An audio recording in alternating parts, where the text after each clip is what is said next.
Hello दोस्तों, नमस्कार। स्वागत है सभी का दिव्य दृष्टि के ऑनलाइन प्लेटफॉर्म पर। मैं मोहन सिंह चौधरी आप सबका हार्दिक स्वागत और अभिनंदन करता हूं।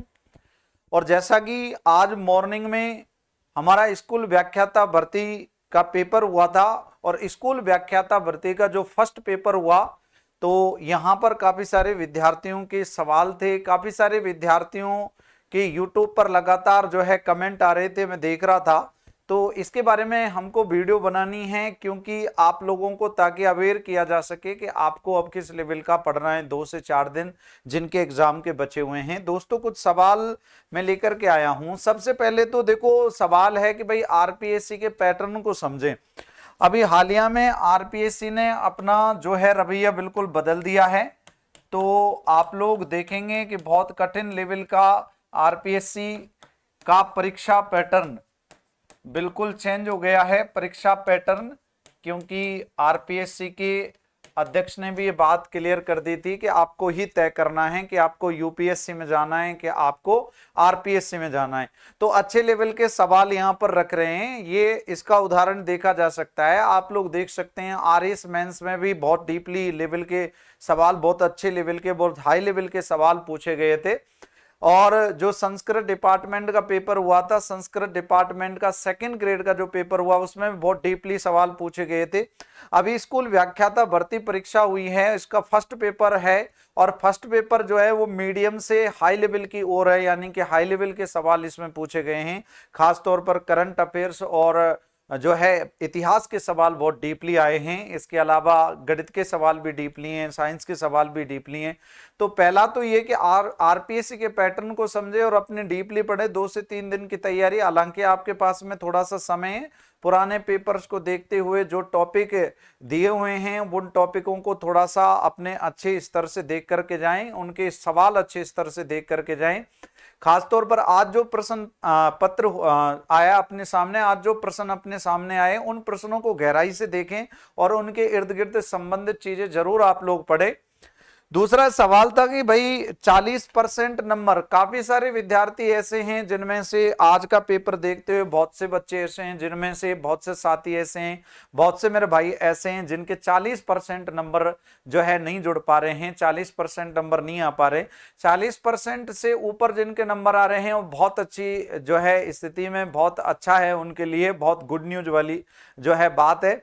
लेकिन जिनके 40% नंबर नहीं आ रहे हैं या कैटेगरी वाइज कम नंबर जिनके आ रहे हैं, तो वो तो ये समझ लीजिएगा कि लगभग स्कूल व्याख्याता भर्ती परीक्षा की रेस से लगभग बाहर हो चुके हैं। ठीक है ना? क्यों हो चुके हैं भाई? अब इसमें कोई नॉर्मलाइजेशन तो हो नहीं सकता है ना, आरपीएससी क्योंकि ऐसा करती नहीं है। पर फिर भी देखो, आगे की प्रक्रिया, आगे की बातें अपन कह नहीं सकते भाई स्पष्ट है, क्योंकि ये नियम है, कभी भी बदल सकते हैं। तो यहां पर अगर देखने वाली बात ये, तो थोड़ा सा कठिन स्तर रहा है। ठीक है ना? स्तर थोड़ा सा कठिन है। स्तर की मैं बात करूं तो स्तर रहेगा इसका मध्यम से कठिन की ओर है, मध्यम से कठिन की ओर, मध्यम से कठिन की ओर स्तर है भाई। एक सवाल जो है विद्यार्थियों का वो ये है कि सर कौन कौन से पोर्शन थोड़े से डीपली आ रहे हैं। तो देखो, ज्यादातर आप फोकस जो करना है, इतिहास का पोर्शन थोड़ा सा डीपली आपसे पूछा जा रहा है। ठीक है ना? करंट अफेयर्स का जो है, करंट अफेयर्स का जो पोर्शन है ये आपसे डीपली पूछा जा रहा है। गणित का पोर्शन आपसे डीपली पूछा जा रहा है।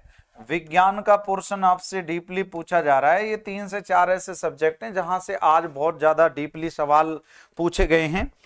एक जो लेवल है मध्यम से कठिन की ओर है, ना कि इजी से मध्यम की ओर या मध्यम से इजी की ओर। हालांकि इजी सवाल भी आए, मध्यम भी आए, लेकिन ज्यादातर कठिन सवालों का रेशियो रहा है। ठीक है ना?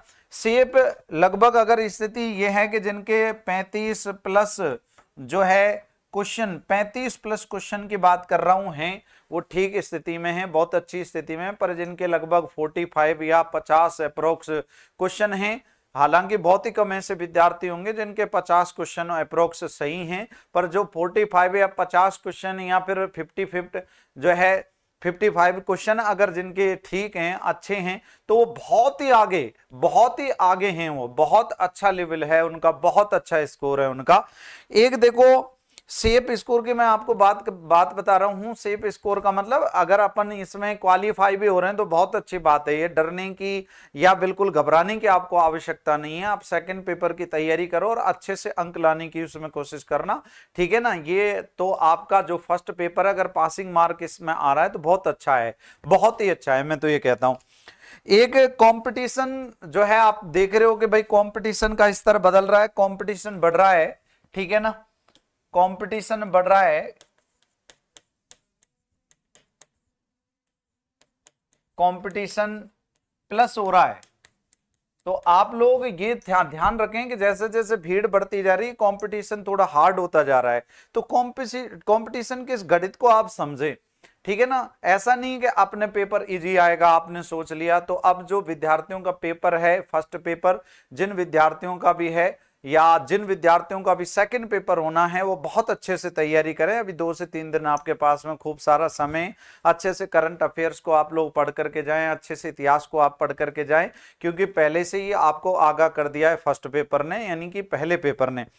एक देखो, ग्रंथ अगर पढ़े ना, बहुत सारे विद्यार्थी क्या करते हैं कि ग्रंथ पढ़ लेते हैं, ठीक है ना। ये सबसे बड़ी गलती करते हैं। अपन क्या करते हैं भैया, ग्रंथ पढ़ लेते हैं, ठीक है, बहुत सारे ग्रंथ पढ़ लेते हैं, लेकिन ग्रंथों को अपन को याद करना भी तो जरूरी है ना। देखो, ग्रंथ तो पढ़ना आसान है, ग्रंथ तो पढ़ना आसान है, ग्रंथ तो अपन पढ़ लें, बहुत सारी चीजें पढ़ लेते हैं अपन, कुछ अनर्गल चीजें भी पढ़ लेते हैं, लेकिन उन ग्रंथों को याद करना बहुत कठिन चीज है, ठीक है ना। तो इसलिए उतना पढ़ें कि हाँ हमको इतना याद है, और उसका बार बार रिवीजन आप लोग करें, ठीक है। हालांकि ये कोई व्यक्तिगत आपको आदेश नहीं है, ये व्यक्तिगत आपको ध्यान रखना कोई एडवाइस नहीं है, बस यही निवेदन है कि अपने भाइयों के लिए यही अपना जो है कहना है, भाइयों के लिए, कि आप अच्छे से जो है इसको फॉलो करें और अच्छे से आगे की तरफ आप अपने जो है स्तर को सुधारें, आप अपने जो है आगे अचीवमेंट जो है। देखो, किसी ने कहा है ना कि भाई आपके 100 में से 100 अंक आ रहे हैं, ये कोई जरूरी नहीं है, ये कोई मायने नहीं रख रहा, लेकिन अगर आप में इंप्रूवमेंट नहीं हो रहा है तो ये मायने रख रहा है, ठीक है। आपके 70 से 80 क्यों नहीं आए, 80 से 90 क्यों नहीं आए, 90 से लेकर के 100 जो है अंक क्यों नहीं आए, यानी कहने का तात्पर्य 75 क्वेश्चन का जो फर्स्ट पेपर होता है उसमें आपके 40 से 45 क्यों नहीं आए, 45 से 50 क्यों नहीं आए, 50 से 55 क्यों नहीं आए। अब काफी सारे विद्यार्थी तो ऐसे हैं जो 2 सब्जेक्ट से पेपर दे रहे हैं, ठीक है ना। तो आप सभी को हालांकि मेरी ओर से शुभकामनाएं हैं, कि ये शुभकामनाएं कि भाई आप सफल हों, है ना। निश्चित तौर पर आपने मेहनत की है तो उसका परिणाम भी आपको पॉजिटिव मिले। एक देखो, बेस क्लियर जरूरी है। अभी देखो, बेस्ड मेमोरी पर आधारित जो है प्रश्न पूछे, बेस क्लियर होना बहुत जरूरी है, बेस क्लियर होना जरूरी है, ठीक है ना, बेस क्लियर होना जरूरी है, ठीक है। आरपीएससी कहती है कि भैया बेस क्लियर होना जरूरी है, और बेस क्लियर के लिए देखो आरपीएससी इस बात को स्पष्ट की एनसीईआरटी, ठीक है, इसको ठीक ढंग से, इसके अलावा बीए का जो पाठ्यक्रम है इसको ठीक ढंग से, एमए का जो पाठ्यक्रम है इसको ठीक ढंग से, और देखो गाइडों से बचे, विद्यार्थी गाइडों से बचे, तो इसके लिए जो है स्पष्ट रूप से ऐसा ही आरपीएससी पेपर रखती है, ताकि विद्यार्थी गाइडों से बचे और ऑथेंटिसिटी जो है, ऑथेंटिक जो चीज है उसको विद्यार्थी पढ़े, ऑथेंटिसिटी से विद्यार्थी जुड़े। एक मैं सबसे कहूंगा कि आंसर की यह है कि बहुत जल्दी आंसर की इसकी आने वाली है। हालांकि आंसर की कुछ कोचिंग्स की आंसर की आप लोगों ने देख ली है, अभी कोचिंग्स की आंसर की आप लोगों ने देखी है, और आंसर की से आप बिल्कुल ना घबराएं, क्योंकि कोचिंग्स की आंसर की में 5+5 वाला सिस्टम रहता है, ठीक है ना, 5+5 वाला सिस्टम रहता है कोचिंग्स के आंसर की में। अभी जैसे मैं देख रहा था, एक प्रश्न पूछा कि भाई गोविंद राज जो तृतीय था जिसने रणथंभौर के चौहानों को स्थापित किया था, वो किसके समय किया था। तो गोविंद राज जो तृतीय था उसने रणथंभौर के चौहानों को 1194 ईस्वी में स्थापित किया था।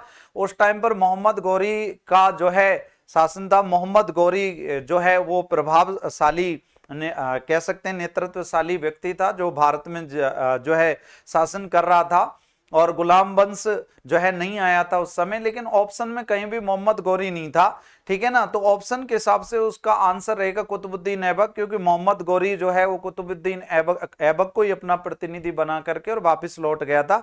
तो कुतुबुद्दीन ऐबक के अंडर में रह करके गोविंदराज तृतीय ने स्थापित किया था ये वंश, रणथंभौर का चौहान वंश। और लेकिन काफी सारे लोगों ने, काफी सारे कोचिंग्स ने इसका आंसर माना है इल्तुतमिश, जबकि इल्तुतमिश का तो शासनकाल 1210 से लेकर 1236 के बीच में जो है होता है। 1210 से शुरू होता है इल्तुतमिश का तो शासनकाल, जो कुतुबुद्दीन ऐबक का गुलाम भी था।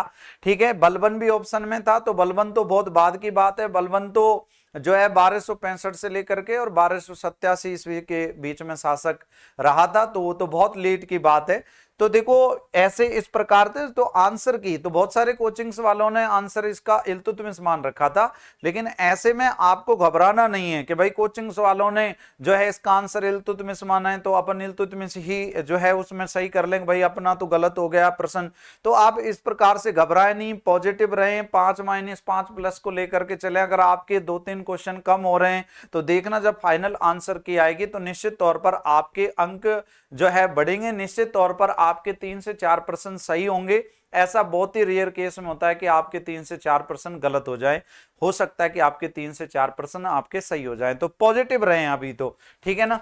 अभी आपको पॉजिटिव रहने की आवश्यकता है, बिल्कुल पॉजिटिव रहने की आवश्यकता है। वीडियो बनाने का उद्देश्य ये है बस, ठीक है ना। मेरे तो वीडियो बनाने का उद्देश्य ये है, ना तो मैं ये बता रहा भाई फर्स्ट पेपर के आधार पर, ना तो अपन कोई कट ऑफ बता सकते हैं, ना ही ध्यान रखना ऐसा है कि भाई मुझे जो है सब सब्जेक्ट का ज्ञान हो, तो वो भी नहीं कर सकते अपन। और ना ही वीडियो का ये उद्देश्य है भाई ये वीडियो देख करके आप जो है इस प्रकार से पढ़ाई करें, ना ये उद्देश्य है इस वीडियो का कि भाई यहां से कोई टीआरपी बढ़ाई जाए, कि भाई यहां पर व्यूज लाए जाएं। इस वीडियो का उद्देश्य केवल इतना सा है कि भैया ये लेवल का प्रश्न पत्र आज आया है, ठीक है ना। आप सब इस प्रश्न पत्र को जरूर देख लें, उसी हिसाब से जो ट्रेंड चल रहा है अपनी तैयारी करें। और ध्यान रखना आंसर की जो आज आई है वो आंसर की देख करके बिल्कुल घबराए नहीं, क्योंकि कोचिंग्स की आंसर की हैं ये, ठीक है। इनमें 5 सवाल ऊपर 5 सवाल नीचे चलता रहता है, उलटफेर होगा इसमें। एक ध्यान रखना, बहुत सारे विद्यार्थी अभी जानने लगेंगे, देखना जब सेकंड पेपर लग जाएगा सर कट ऑफ क्या रहेगी, सर जो है लेवल पर क्या आप कहेंगे। तो मैं ये कहूंगा कि भाई आप कट ऑफ पर ना जाएं, आप अपना बेस्ट करें बस, आप अपना बेस्ट दें बस, आप अपना 100% दें बस, ठीक है।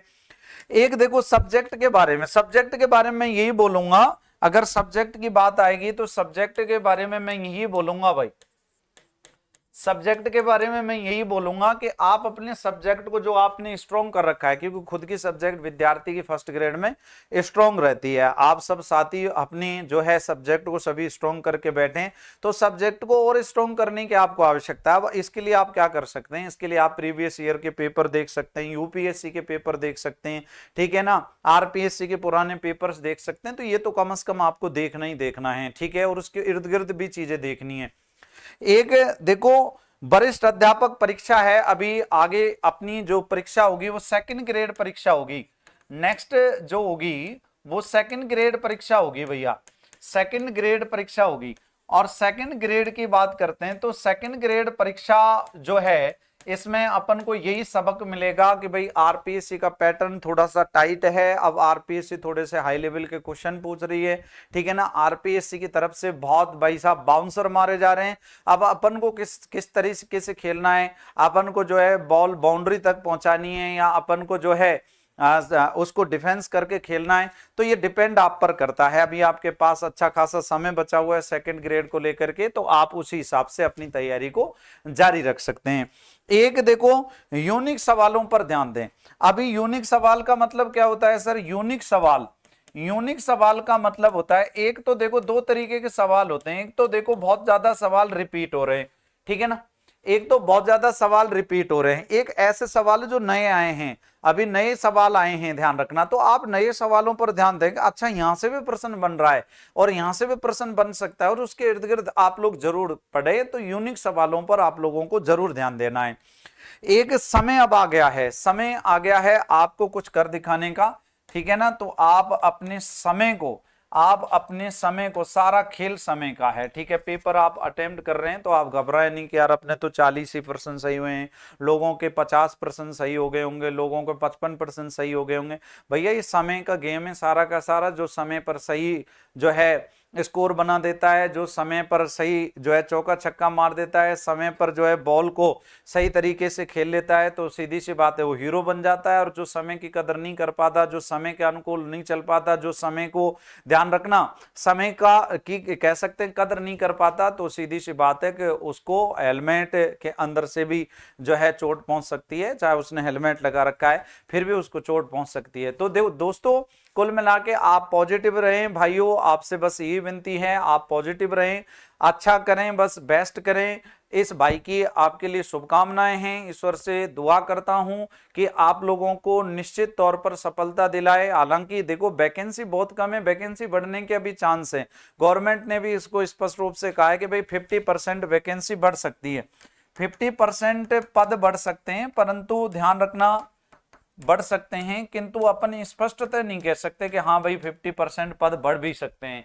ठीक है, फिर भी आप अवेयर रहें। ठीक है, और नेक्स्ट वैकेंसी अगर आपका स्कोर कम हुआ है फर्स्ट पेपर में, अगर आप क्लियर नहीं कर पा रहे हैं और आपको लग रहा है कि नहीं यार अपने तो 25-30 सवाल ही सही हो रहे हैं, ठीक है ना, तो ऐसे में आप जो है नेक्स्ट जो है सेकंड ग्रेड की तैयारी है उसी में हाथ से लग जाएं, है ना, रीट जो मेंस की परीक्षा है उसी में हाथ से लग जाएं, और नेक्स्ट या फर्स्ट ग्रेड ही करना है तो नेक्स्ट भर्ती के लिए आप अभी से तैयारी में लग जाएं। और जिनका पेपर अच्छा हुआ है उनके लिए तो बहुत ही जो है शुभकामनाएं यहां से। ठीक है, बहुत बहुत धन्यवाद, राम राम, नमस्कार, जय हिंद, जय भारत, थैंक यू, सभी को धन्यवाद।